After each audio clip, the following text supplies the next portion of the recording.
अगर तुम्हें ऐसा भ्रम हो गया हो कि कोई एकांत गुफा हो, घुस जाऊं बस वहां भगवत प्राप्ति हो जाएगी, तो चूहा और सांप रात दिन बिल में रहते, इनको भगवान की प्राप्ति हो गई क्या? तुकाराम जी से जब प्रश्न किया गया कि क्या गृहस्थाश्रम में भगवान की प्राप्ति ऐसे हो जाएगी जो विरक्तों की हो जाएगी? बहुत ध्यान से सुनिए, सिद्ध संत है, वो कह रहे हैं कि पागल मत बनो, भगवान की प्राप्ति भगवान के भजन करने से होती, वो गृहस्थी में भी हो जाएगी। अगर तुमको लगता है कि वन में रहने से भगवान मिल जाते हैं, तो हिरन को मिल जाते, खरगोश को मिल जाते, बाघ को मिल जाते, सब ब्रह्म प्राप्त हो जाते। अगर तुमको लगता है कि एकांत में ध्यान लगाने से मिल जाते, तो बगुला जल में खड़ा होकर एक टांग के बल ध्यान लगाता है, लेकिन मछली आई गट्ट से खाया फिर शांत खड़ा है, बगुला को नहीं मिला। फिर कहते हैं कि एकांत गुफा में घुसने से भगवान मिल जाते, तो चूहा और सांप बिलई में रहते हैं रात दिन, उनको भगवान मिल जाते। तो इसलिए हम तुमसे कह रहे हैं कि ये ची चपड़ की बातें छोड़ो। तुकाराम जी कह रहे हैं घर में विट्ठल का मंदिर बना, घर को ही विट्ठल का मंदिर बनाओ, ठाकुर विराजमान करो, आप सेवक हो जाओ, बढ़िया भोग लगा के पाओ, नाम कीर्तन करो, कथा वार्ता करो, अपने कर्म को भगवान को अर्पित कर दो, भगवान की प्राप्ति हो जाएगी। हम तुमसे पूछते हैं, जो लोग सोचते हैं अन्न नहीं खाएंगे तो भगवान की प्राप्ति हो जाएगी, तो कितने ऐसे जीव हैं हमारी प्रकृति में? तुकाराम जी कह रहे हैं ये बड़े महापुरुष हैं, किसी के कहो सांप खाता अन्न, करे क्या धान बकभी, कपट भरा भीतर भरा उदर मल से, करे चूहा भी एकांत गदहा भी भभूत रमावे, तुका जल नक्रालय काग ही नहाय कहो। तो क्या अन्न न खाने से भगवान मिल जाएंगे? अगर हां, तो बहुत से पक्षी ऐसे हैं जो केवल फलाहार रहते हैं, बहुत से ऐसे हैं जो घास चर के रहते हैं, ना वो अन्न खाते हैं ना कुछ और, कुछ है फलाहार, कुछ है तृण चरते हैं, कुछ है पानी पी के केवल रहते हैं। भैया केवल पानी से इन सबको भगवत साक्षात्कार हो जाता है क्या? केवल पानी से रह रहे तो भगवत साक्षात्कार हो जाएगा, केवल फलाहार रहे तो उनको भगवत साक्षात्कार हो जाएगा। तुकाराम जी कहते हैं कितने हैं वायु भक्षण करते, केवल वायु पी करके जीते हैं, भीतर कपट भरा है, बाहर ये सब छोड़ रहे हो, कुछ लाभ नहीं मिलना है। चूहा बिल में एकांत में रहता है, भगवत प्राप्ति हो गई। गदहा खूब धूल में ऐसे लौटता, धूल लगाने से तो क्या उसे भगवत प्राप्ति हो गई, महापुरुष है। जल में घड़ियाल रहता है, भगवत प्राप्ति हो गई। कौआ भी जाके गंगा स्नान करता है, जल स्नान, भगवत प्राप्ति हो गई। भैया जब तक भजन नहीं तब तक भगवत प्राप्ति नहीं, बाहरी क्रियाओं से। तुकाराम जी कह रहे हैं तुम्हारे हृदय में बुराई भरी हुई है और बाहर से साधु का भेष बनाए हो, तो तुम्हें भगवत प्राप्ति हो जाएगी। अरे चाहे वायु भक्षण करो, चाहे तुम ध्यान का नाटक करो, चाहे एकांतवास करो, चाहे भस्म लेपन करो, चाहे जल में खड़े हो जाओ, चाहे जितना अनुष्ठान करो, जब तक भजन नहीं करोगे भगवान का, तुम्हारी बुद्धि निर्मल होने वाली नहीं, बाहरी क्रियाओं से कोई लाभ नहीं। तुकाराम जी कह रहे हैं भक्ति मुक्ति दिलाने वाली है समस्त भव बंधनों से। रात दिन अपने प्रभु का नाम जप कर रहे, चिंतन कर रहे। एक गृहस्थ आए थे, बहुत अच्छी स्थिति, नेत्रों में नेत्र मिला के जब बात किया तो बड़ा संतोष। जब जाने लगे तो कहा 1 मिनट रुको, इसे मुख पे बड़ाई नहीं करनी चाहिए, पर आप सावधान रहना, बहुत अच्छी स्थिति, संभाल के निकल जाओ। बस उन नेत्रों से ऐसे किया, चुपचाप गंभीर मुद्रा, प्रश्न बहुत जोर का, और स्मरण में बिल्कुल तन्मयता, एक एक चेष्टा उनकी बता रही थी। बहुत बढ़िया बाजी मार ले जाओगे, कोई तुम्हें प्रणाम नहीं करेगा, कोई दान पुण्य नहीं, कोई नमस्कार नहीं, बहुत जल्दी निकल। विरक्त भाव में रात दिन भगवान के भजन में व्यतीत करो, तभी बात बनेगी। केवल इन सब बाहरी बातों का देखो, इसीलिए खंडन किया तुकाराम जी ने। जो इस देह से ज्यादा प्यार करते हैं वो सीधे नरक का रास्ता तय कर लेते हैं। बहुत संभल के चलने की जरूरत है। इस देह के राग को मिटाने के लिए ही तो भगवत मार्ग में चले, चाहे गृहस्थ हो चाहे विरक्त। तुम अपना स्वभाव बनाओ आत्म कल्याण के लिए। शरीर को ज्यादा सुख दोगे, ज्यादा सुख भोगोगे तो नरक का रास्ता पुष्ट कर देगा। और शरीर का त्याग भी नहीं करना है कि मतलब, क्योंकि शरीर के बिना भजन नहीं होगा, शरीर के बिना साधना नहीं होगी। तो उचित खिलाओ पिलाओ, उचित विश्राम और खूब भजन और सतमार्ग की चेष्टाओं की। इसको इतना भजन कराओ कि इसका भाव ही नष्ट हो जाए कि मैं शरीर हूं। तुकाराम जी कहते इसमें संदेह नहीं। वैराग्य की बातें करने से वैरागी नहीं हो जाता। जब सुंदर सुंदर भोग, सुंदर सुंदर रूपवान भोग शरीर के सामने उपस्थित और भोगने की इच्छा ना हो, उसका नाम वैराग्य है। बातें करने वाले वैराग्य की तो करते रहते हो, जब सामने प्रश्न आता है तो उत्तर नहीं दे पाते, अर्थात भोग आता है तो उन्हीं में लिप्त हो जाते, उन्हें वैरागी नहीं कहते। इसीलिए हम कह रहे हैं कि अपने मुख से नाम नाम नाम, निरंतर नाम जप करो। यदि मुख नहीं नाम जप रहा तो ये जिह्वा टुकड़ा है मांस का, और मुख जो है मांस का एक कुंड मात्र है। नाम जप करो, सदगुरु प्रदत्त नाम जप करो। तुका कह रहा है सदगुरु की महिमा।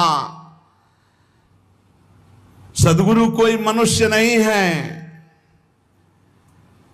चितनासी न लगे बेल काही, तया न लगे मोल, वाचे सदा सर्वकाल राम कृष्ण हरि गोविंद। गुरुदेव ने जो नाम दिया है वो कोई मनुष्य नहीं, वो साक्षात राम कृष्ण हरि ही है। बंदो गुरुपद कंज कृपा सिंधु नर रूप हरि। उन्होंने चिंतन के लिए तुम्हें जो दिया है, सारा समय उस चिंतन में लगा दो। अमूल्य है तुम्हारा जीवन। हर समय राम कृष्ण हरि गोविंद नाम जिह्वा पर बना रहे। चिंतन नासी न लगे बेल सर्वकाल करावे। चिंतन के लिए कोई समय नहीं है ऐसा कि हम नहा धो के फिर चिंतन करेंगे। अगर शौचालय में ही मृत्यु हो गई तो हर समय नाम जप, हर समय नाम जप। सदा राम कृष्ण हरि गोविंद का चिंतन करो। एक सत्य सार यही है, ना फलाहार रहने से, ना जल पीने से, ना वायु भक्षण से, ना इन सब बाहरी बातों से भगवत प्राप्ति नहीं होती। भगवत प्राप्ति होती सदैव भगवत चिंतन करने से, नाम चिंतन करने से। भगवान नाम कीर्तन भगवान की प्रसन्नता के लिए, भगवत कथा भगवत प्रसन्नता के लिए। तुकाराम जी कहते हैं गीता है, श्रीमद् भागवत है, ये भगवान की प्राप्ति के लिए चर्चा हो रही। जो भगवत प्रसाद रूप मिल जाता है उससे जीवन यापन का। जब तक जीवन है हमें हर समय भगवान नाम जब, भगवत कथा, भगवत भक्तों का संग, यही करना है। प्रभु के नाम की महिमा प्रभु ही समझ सकते हैं, दूसरा कोई नहीं समझ सकता। या प्रभु समझा दे पुरुषोत्तम तो समझ पावे। कर्म के फेर में पड़ा हुआ जीव अगर अट्टहास करके नाम पुकारने लगे तो कर्म बंधन नष्ट हो जाए। राधा राधा राधा जोर से चीख चीख कर, तो बोले कर्म बंधन विध्वंस होते हैं। जितने के कानों में नाम पड़ेगा सबका मंगल होता चला जाएगा। इससे श्री कृष्ण अधीन हो जाते हैं। विठोबा का नाम, विठोबा की कथा विठोबा को अधीन कर लेते हैं। महापुरुषों के वचन समझने हैं। जैसे सत स्त्री के अधीन उसका पति हो जाता है, उसके आचरण, उसका व्यवहार अपने पति को अधीन कर ले, ऐसे सद्भक्त भगवान को अधीन कर लेते हैं। यहां तुकाराम जी भगवान की अधीनता के लिए कह रहे हैं, तुम अपने परमार्थ को खो मत। तुकाराम कह रहे हैं धन के अधीन हो जाना, काम के अधीन हो जाना, नरक की यात्रा करना है। इसलिए विठोबा के अधीन हो जाओ, रात दिन नाम कीर्तन करो। तुम्हारी वांछा पूर्ण हो जाएगी, तुम्हारी मनोकामनाएं पूर्ण हो जाएंगी।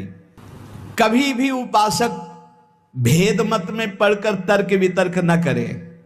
हरि हर सब एक हैं, हरि हर सब एक हैं। जैसे पीछे कहा था ठाकुर ठाकुर सब एक है, संत संत सब एक, और जो संतन का सेवन करे सो जागे शुद्ध विवेक। ऐसे यहां कह रहे तुकाराम जी के हरिहर में भेद नहीं है। जो भेद फैलावे, लड़ाई झगड़ा करे, ऐसे से दूर रहना। मिठास में चीनी है, चीनी के खिलौने बने हैं, एक सवार बना हुआ है, एक घोड़ा बना हुआ है, दोनों में चीनी क्या कम है क्या? बराबर चीनी है। चाहे घोड़े से शुरू करो तो मिठास, सवार से शुरू करो, दीपावली में आते ना बने। ऐसे ही चराचर जगत में सेवक स्वामी बना वही सच्चिदानंद है। हरिहराम भेद नाही नका करुम वाद, एक एकाचे हृदयम गोडी साखे रेचे ठाई। जहां हरिहर में कोई भेद करके निंदा करने लगे, वहां से कान में अंगुली डाल के चल देना चाहिए। एक ही ये परम तत्व है। ये झूठ मूठ अज्ञानी जन बहस करते रहते हैं। इनके हृदयों में बिल्कुल भगवदानंद की मिठास नहीं है। इनकी बातें नहीं सुननी चाहिए। भेद करने वालों की दृष्टि में जो माया का पर्दा लगा हुआ है, भक्तों की दृष्टि में वो पर्दा नहीं होता। वो बेपर्द देखते हैं कि सर्वत्र एक ही भगवान विराजमान है। जो सर्वत्र एक ही भगवान विराजमान ऐसा मान लेते हैं, उनके आगे पीछे दाएं बाएं भगवान की रक्षा शुरू हो जाती है। ध्यान रखना। जो सर्वत्र अपने भगवान को देखते कि सब रूपों में मेरा ही भगवान है, तो कह रहे देवु उभा मांगे पुंडे उगवी कोंडे संकटा। कोई संकट उसे छू नहीं सकता। चारों तरफ से भगवान की सुरक्षा रहती है उस भक्त के जीवन में। विश्वास करो इस बात पर। चारों तरफ से भगवान सुरक्षित रखते हैं। और जो सदैव संतों का स्तवन करके भगवान का भजन करता रहता है, उसमें कोई ऋण नहीं रह जाता। यह भी एक प्रश्न आया था, ये देव ऋण, ऋषि ऋण, मातृ ऋण, पितृ ऋण, इनसे कैसे ऋण हुआ जाए? क्या कह रहे हैं तुकाराम जी? जो संतों का स्तवन करता है, उसके हृदय में भक्ति होती, जो भगवान का भक्त होता है, उसका कोई ऋण नहीं रह जाता। सब ऋण मुक्त हो जाते हैं। एकादशी स्कंद में भगवान श्री कृष्ण चंद्र जी ने उद्धव जी से कहा है, जो मेरा अनन्य भाव से निरंतर चिंतन करता है, उसे मैं सब ऋणों से मुक्त करता हूं। देव ऋण, ऋषि ऋण, पितृ ऋण, मातृ ऋण, इनसे उऋण होने के लिए प्राणपन से श्री हरि के चरणों का चिंतन करो। जैसे जैसे कोई भगवान का ध्यान करता है, भगवान का प्रभाव उसमें उतरने लगता है। चाहे वो सगुण चाहे निर्गुण, जैसा चाहे वैसा साक्षात्कार कर लेता है। ये बहुत बड़े महापुरुष के वचन हैं, बहुत ध्यान से सुनो, पकड़ो। तुम्हें किसी के आगे घिघियाने की जरूरत नहीं, भगवान का स्मरण करने की जरूरत है, भगवान का ध्यान करने की जरूरत है। जैसे जैसे कोई भगवान का ध्यान करता है, तो भगवान के सब सद्गुण उसमें आने लगते हैं। चाहे वो सगुण साक्षात्कार करना चाहे या निर्गुण साक्षात्कार, उसमें योग्यता आ जाती है। म्याणे विठ्ठल ब्रह्मो नवे त्वाचे बोलो नाई कावे। महाराष्ट्र भाषा में कहते हैं, मेरे तो सर्वस्व ब्रह्म विठ्ठल भगवान है। तुकाराम जी कह रहे हैं, अब मुझे किसी की बात सुनने की जरूरत नहीं है कि ब्रह्म कौन है, मेरे तो विठ्ठल ब्रह्म है। जो वाणी से अगम्य है, मैं उसकी स्तुति क्या करूं?